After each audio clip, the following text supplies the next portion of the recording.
guys, we are preparing na for tomorrow. Ayan na yung mga ingredients natin. Mga gulay, nasasayo lang muna.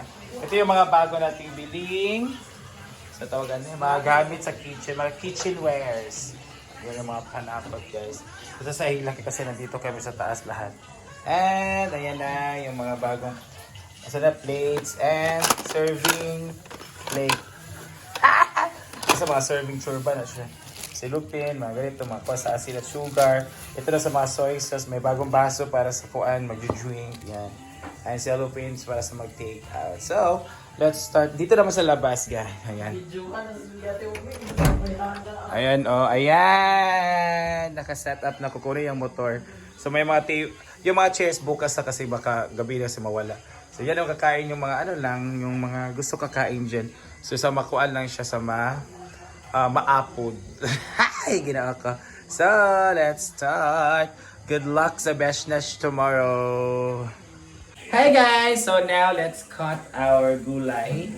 So first natin ihanda ang ating para sa first nating putay which is our ano sa tawagan niya?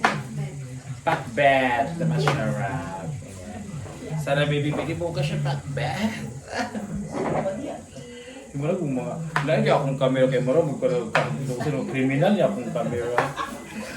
So meron tayong okra, 4 ang nabinili namin. So okra, may talong, meron tayong kalabasa, and meron tayong Baguio beans. Baguio beans? String beans. Wala yung nag-trick na string beans. Why is so dark? Shout out siya kay Doc, kanang ginagawa sa Bisaya. Labi mo ko Bisaya. This is Bisaya string beans. Naka-dark mode siya ba? Shout out siya.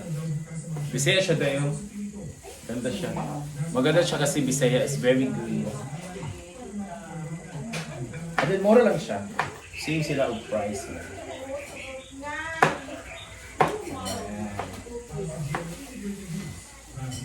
Hi! This time po ay magbabalat tayo ng sayote.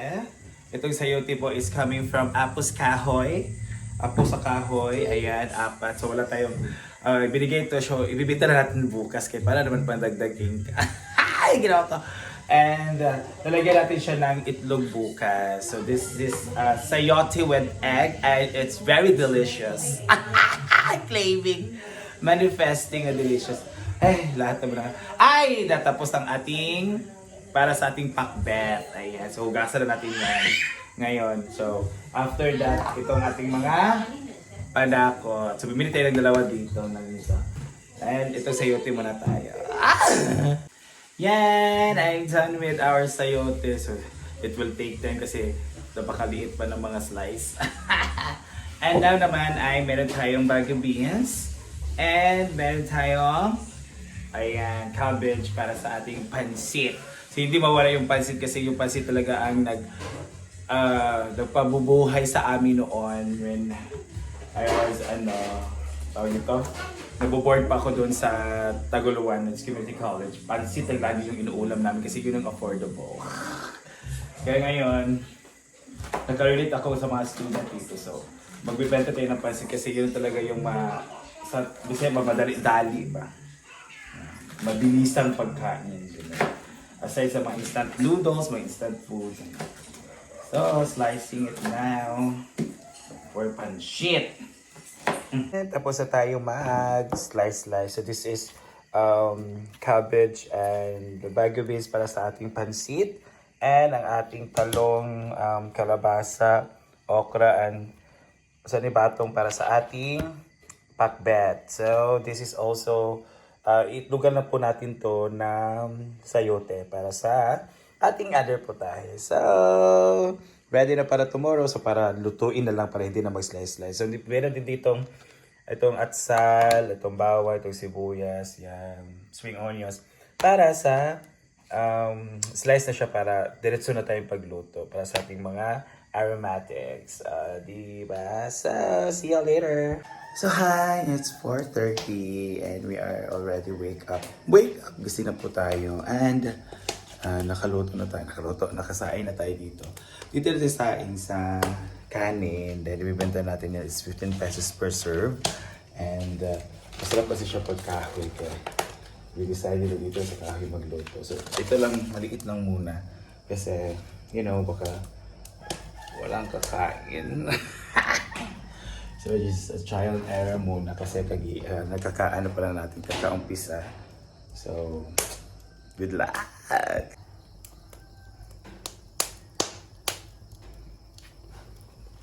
And dito naman ay magpapakula na tayo ng talong. So, mabibenta natin na mamaya. Ito talong.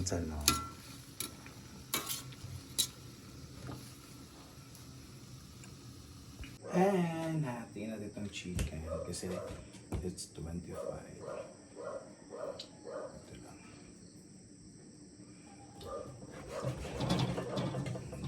25 na yung mga naani kay ginook ko. Mahaba pa ito.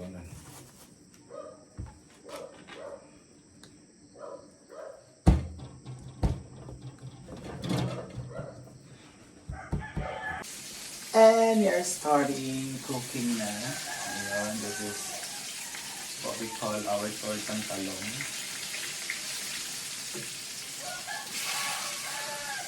Itong tortang talong natin guys. Ito. Ayan. This is a talong na mayroong mga harina. And ano siya, 10 pesos lang po siya. Para sa ating mga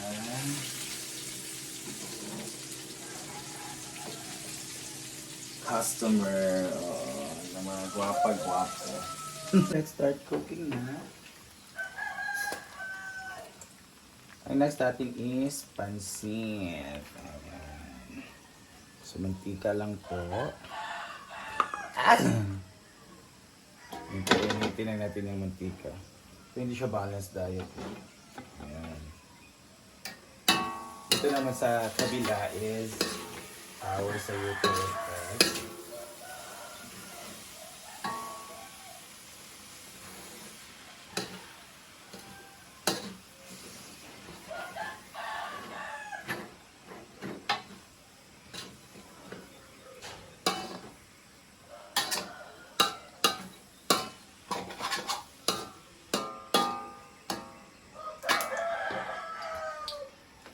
So after done ay ang aking mukha. After ay ating bawang na slice na po.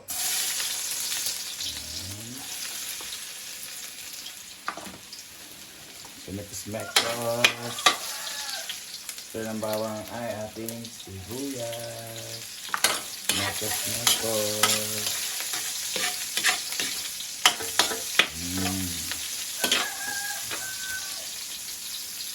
This time guys, I am cooking pakbet para sa mga betters. So meron na tayong string beans, yung slice natin sa gabi. Ayun. So, mekos lang yan. Kaya para matunaw yung cubes na nilagay natin. Kasi yun yung magbibigay lasa kasi wala tayong mga sahog. Hindi mo tayo kung sahog. Ay, mahal kayong sahog. Ginoo ko. And ito naman ang ating ang ating adobong manok na pinakamahal. Guys, ito na ang ating display. Napakaganda. So, it's very protektado kasi by speed para iwas sa mga lamok at mga langaw. Ayan. So, meron tayong, hindi na ito i-open na kasi pag open natin mo, mapasok ang langaw. So, meron tayong sayote with egg. Meron tayong talong, tortang talong guys. Meron din tayong tortang beef loaf. Beef loaf, talong, and then meron tayong nangka. Ayan. So, nangka na masarap sa lahat. Yun, meron tayong chicken, adobo.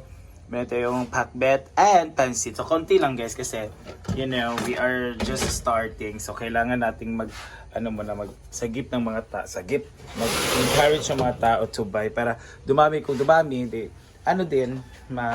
para marami na suda para ma-occupy na lahat dati dyan sa taas. So, dito naman guys, pwede na tayong mag-cater, no? With 2, 4, 6, 8, 10, 12. 12 lang isang tao, guys, kung gusto kumain dito. So, ito yung mga spoon and fork. Na ano ko rin yan na hugasan at na sa tawag na babad sa may init na tubig. So, ano ko sa may init na tubig kasi baka ano langawin to, doon magkuhan sa tubig, ginoo ko. At itong baso, may toyo-toyo tayo, guys. Ayan. So, dito talaga yung ano natin. Isa kay close na natin eh.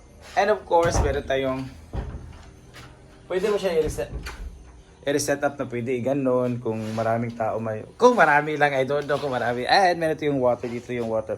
Sorry for the sticker ha, pero it's very clean. Mineral yung nilagay namin kasi ano siya. Ito rin yung kasi available natin yung jar. It's very clean naman kasi sticker lang po yan. Yan.